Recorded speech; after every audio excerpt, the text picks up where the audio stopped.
You get a server, you get a server, you. Uh-oh, guess you have to go serverless. Just kidding.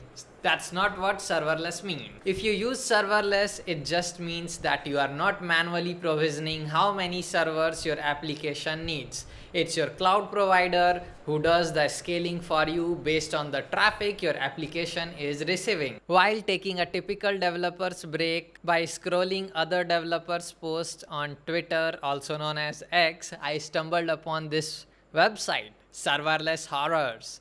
On this website, there are actually 6 horror stories of how poor, broke developers ended up with $100,000 cloud bill, which they'll never be able to pay off even by selling their laptops. Alright, so here is my take on these foolish developers and how these horrors could have been prevented. Alright, so let's dig in. And yeah, the website is serverlesshorrors.com. So the first thing you will see is this $1,100,000 bill. So this is for like some guy sent like $11,000 worth of emails. This happened because of a DDoS attack, and DDoS attacks are a common thing which we all should be aware of. Like, I know we don't care much about the security, but this is the consequence you have to face. And I don't think this issue is related to serverless. If I open this, so you will see this guy has gotten a huge traffic spikes, and in the conclusion it's like Mailgun paid this bill on behalf of the developer, so developer did not have to pay anything. So it's just like someone got a DDoS attack on their server and they end up sending lot of emails. Ideally you will have to pay these bills because you have actually sent emails, but in this case, since the email was being rejected from the Gmail itself, you don't have to pay the fee to Mailgun. Alright, if you want to see the original source, we can go here. Again, this is a Medium article. So here this guy is telling email sucks and all that. So I'm not going to read this article right now, but again, like, this could have easily been prevented if you could have put a captcha on your website, or like even invisible captcha like Cloudflare Turnstile, which I use on my website where I am sending emails. So what has happened with, like, I have also sent lot of spam to one of my student who purchased my course. How that happened was my Lambda was failing at doing something, and it was also triggering the email, so it kept retrying again and again, and it sent tens of email to that student. And later then again I changed my architecture so that it only sends the email once.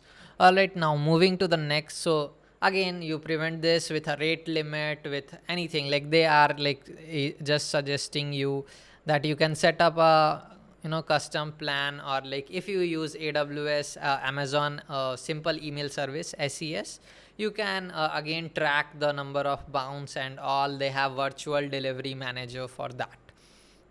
All right, let's move on to the next. So again, this is the actual $104,000 bill. So this bill is from Netlify, and there is this Reddit post, and yeah, conclusion. So again, this is Netlify CEO confirmed won't be charged. So you can see, like, this is an implementation issue here as well. Again, they got a DDoS attack and they got like lot of bandwidth. So here is the quote from victim. So I received an email from Netlify saying this bill overdue. So I was like, whatever the story they are trying to tell here, so it is like that. And again, that's like 190. If you could have simply put Cloudflare DNS if you are getting DDoSed attacks, so yeah, you could have prevented this, and you could have set up some observability. Some in CloudWatch also you can set up, hey, if these many lambdas are getting invoked, you can simply just disable the lambda and you won't be charged. And just setting up budget alarms won't help you in this. You will just get an email. So let's move on to the next thing. Again, the bandwidth costs a lot if you are getting DDoS attack. So someone's like Echo Fox, some application, this is like a spiked Vercel bill. Like that's again, like, can someone or Vercel explain this? Maybe some, he has got some issue with webhook. And here also again, Vercel CEO confirmed they want to be charged.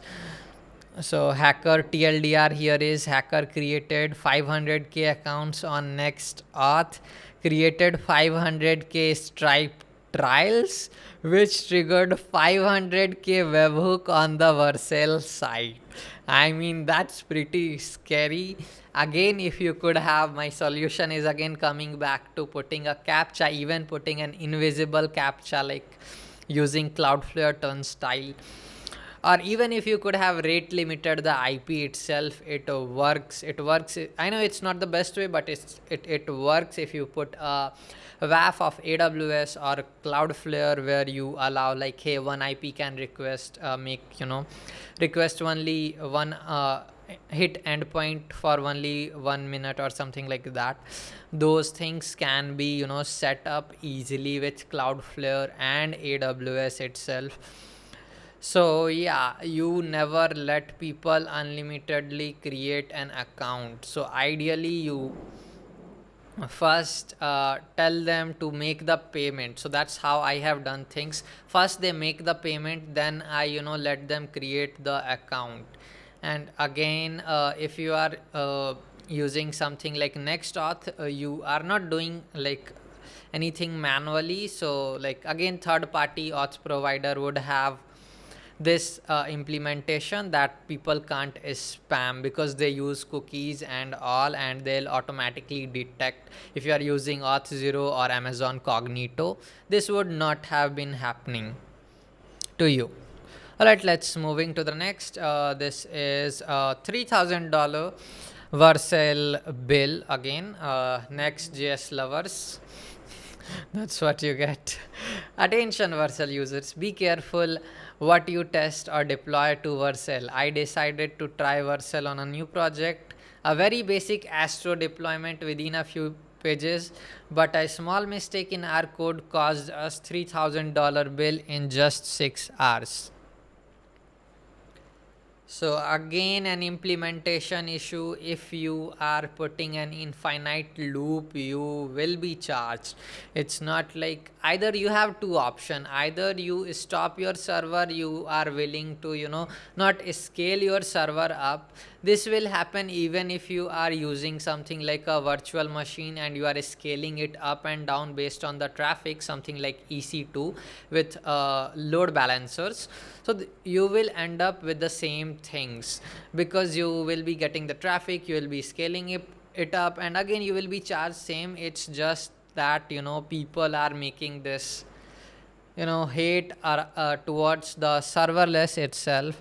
So again, like Vercel CEO, so error in the code caused uncaught exception,